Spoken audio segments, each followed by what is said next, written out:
Lors d'un périple, nous avons eu l'occasion de nous rendre dans un atelier artisanal qui fabrique divers objets, très souvent décoratifs.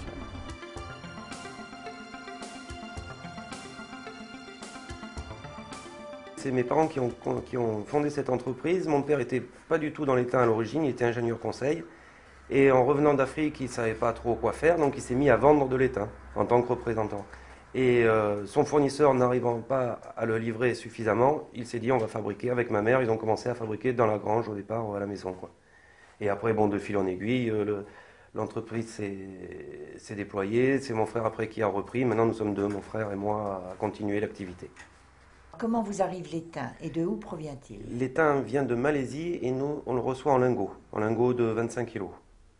Bon, alors après, une fois qu'il arrive en lingot, On le fond dans des creusets ou fours et après on le coule dans des moules en sable.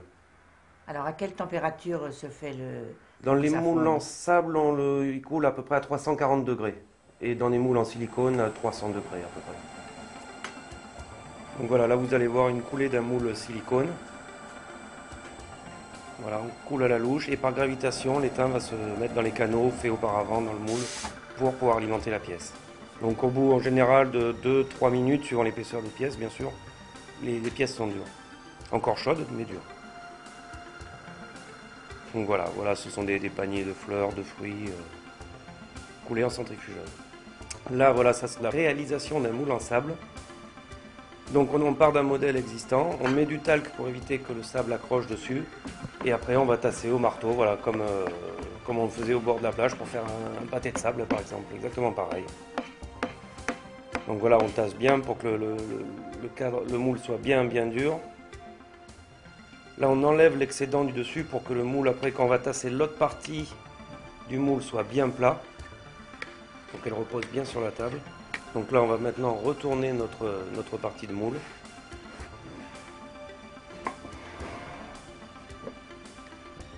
Voilà, et recommencer l'opération. On va retasser une autre partie sur celle-ci pour avoir les formes extérieures de la pièce.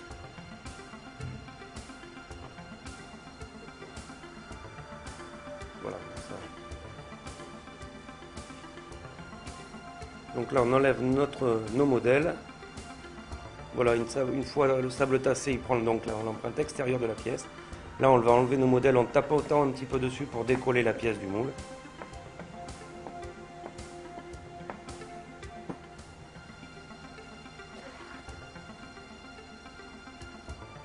Voilà, on retourne, on doit tomber, logiquement, elle devrait tomber, voilà.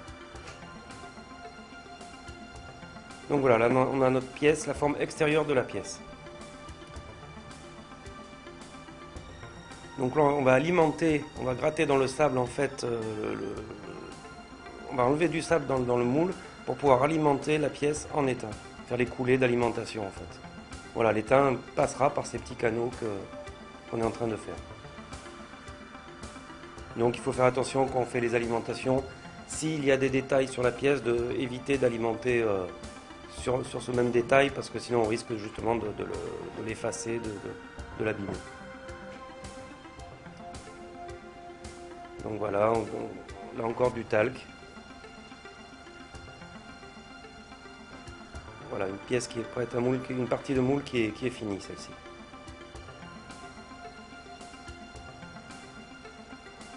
Donc la même chose sur le haut, sur la partie du haut. Là, il va enlever les plots de centrage, de fonderie, pardon. C'est par là que le métal va arriver. Donc là, bon, c'est un autre moule, mais le principe est exactement le même. Et là, il est en train de poser ce qu'on appelle des noyaux. C'est ce qui va donner l'intérieur de la pièce. Et en fait, ces noyaux sont faits en sable pour pouvoir être cassés après, ce qui va nous donner le vide dans la pièce, le creux. Donc là, il ferme le moule. On met des lingots dessus pour éviter, quand il va venir couler, vu qu'il coule avec de louche, pour éviter que la pression fasse remonter le moule.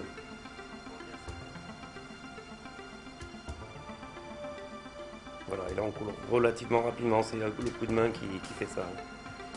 Voilà. Donc là il faut savoir que la pièce à l'intérieur est pratiquement durcie déjà. C'est pour ça que bien souvent, avant de couler, on fait chauffer les moules pour éviter justement que l'étain refroidisse trop vite. Voilà. Donc là, après, les pièces sont sciées. Et une fois sciées, elles vont aller au ponçage. Voilà, ponçage et barbage. Bon, c'est pas les mêmes pièces, mais le principe est toujours le même. Il faut enlever l'excédent de matière, les imperfections qu'il pourrait éventuellement y avoir dessus. C'est du polissage, quoi, en fait. Donc il y a différentes brosses de différents grains. Voilà, là c'est une autre brosse pour faire l'intérieur. Voilà, et là c'est la soudure par exemple. Vous voyez le pied, la pièce ronde qui avait, c'était le pied que David était en train de poncer. Et là on va souder une rose dessus. Donc on rajoute, avec du fil d'étain, on rajoute une quantité. Voilà. Et là c'est la patine. Une patine afin de vieillir l'étain, puisque la couleur naturelle de l'étain c'est assez brillant, argenté on pourrait dire. Donc on le vieillit, on passe une patine dessus pour lui donner un aspect plus vieux, plus ancien. Et voilà une pièce finie, une rose soudée.